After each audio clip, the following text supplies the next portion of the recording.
Swamiji, I read a saying of Paramhansa Yogananda that requires a little explanation. He said, seclusion is the price of greatness. What does that mean? I was just reading the life of Buckminster Fuller. He went through a period where he hardly spoke to anybody for, I think it was 4 years. His wife understood him, fortunately. Everybody else thought he was crazy, but he just withdrew into himself. It's only when you can become really centered in yourself that you can find who you are, what your own particular nature is. Everybody is unique, and most of us are just imitating other people. You see people coming out of a Western movie, walking as if they were bow-legged from riding a horse.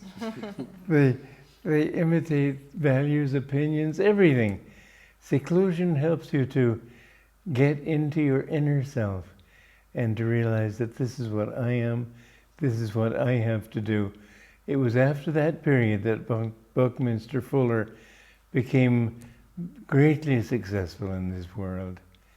So seclusion, everybody in this world really owes it to himself to have a period of withdrawal from contact with other people, from contact with newspapers and public opinion, television, all that stuff. Just be silent, be in your own factory, you might say, to find out where the pieces are that you have to work with. It seems in this modern era that people's homes, in every room there's a television set. People are afraid to be alone. I never watch television. To me, it's a satanic thing. I was in a Roman barber shop, and there was a television set there, and every 2 seconds they changed the scene. You can become hypnotized by that, and your mind becomes so restless that you can't accomplish anything. This is really one of the supreme curses of our age. There can be good done through it too, and I myself am on television, and I hope that I'm doing some good. But basically speaking, most television, I remember a movie I was watching of the Song of Bernadette, Bernadette of Lourdes, who became a saint and so on. She had this beautiful vision of the Virgin Mary and the beautiful music and everything. Suddenly cut Coca-Cola. It was just blasphemous. And I think that we must be calm if we're ever going to find what life is all about. If people are afraid to find out what's inside of them, if they're afraid to be alone, what advice can you offer them? I say, God, good luck. I mean, if people aren't going to take the first steps themselves, why should I talk to them about it? Some people say, do you need a guru? I say, no, you don't need a guru.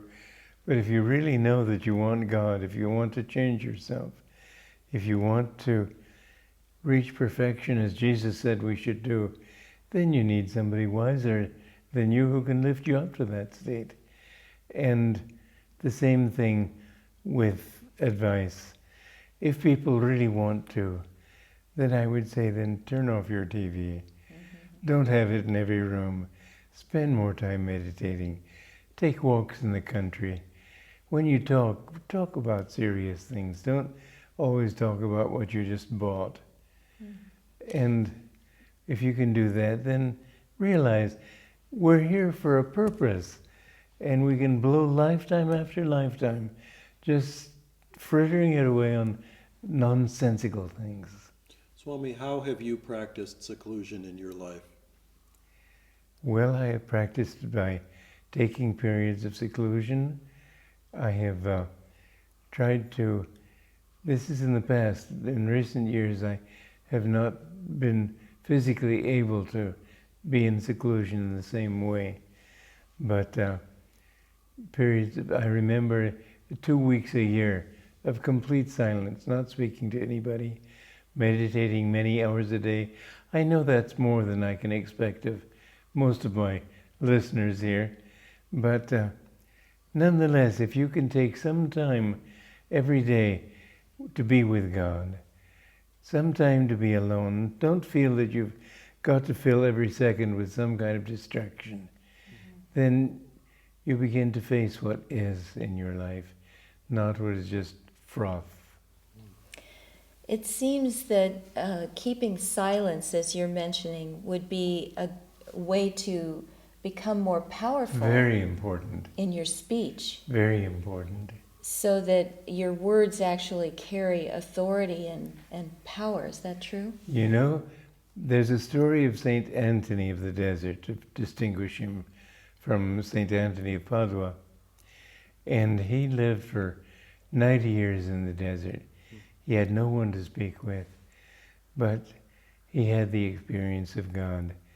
And the bishop of that time was very concerned because of the Arian heresy, in which people thought that Jesus was only a man, that he was not the Son of God. Well, Jesus was not the Son of God in that sense. Christ consciousness was. Anyway, he asked this Saint Anthony to come and debate with these people.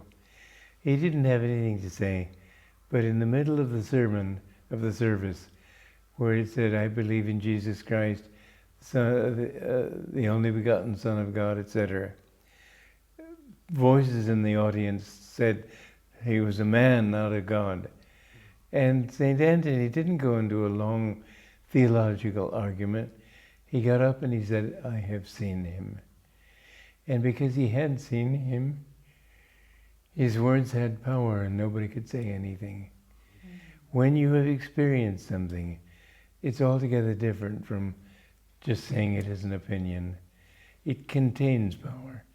Silence gives you that power of conviction of what you have to say. A man of few words is likely to be a man with power in those words. Whereas people who fritter away the time with idle gossip, they can say anything, they can say the same words, but they won't carry conviction. It seems then that it's extremely important to be truthful in everything you say. Truthful, yes. I would like to distinguish between truth and fact. For example, if you're dying in the hospital and I come and say, you look terrible, it may put you over the edge. So it's much better for me to say, well, you could look worse, or whatever. You don't look so bad, whatever it is. Say something that would be true without being factual. Swami, going back to seclusion, it sounds a bit austere. Is it enjoyable to do that? It's intensely enjoyable. I tell you that I went for 2 weeks to Lahagat. That's a little village in the Himalayan foothills, 7,000 feet. And I just spent my whole time talking to God, meditating a long time, taking long walks. And it was really a shattering experience to have to meet people.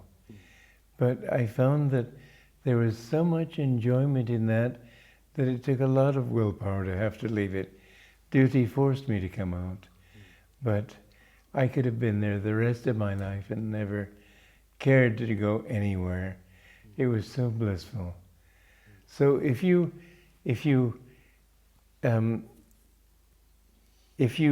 meditate deeply, and if you talk to God and make Him your companion, so it's not just a void, you're not talking to the air, then you'll find that He fills every nook in your body, every cranny, everything that you could possibly want is filled by His love. Did you have to start gradually? I mean, could you take 2 weeks off the first try, or did you have to sort of work your way into it? I started with 2 weeks, yeah.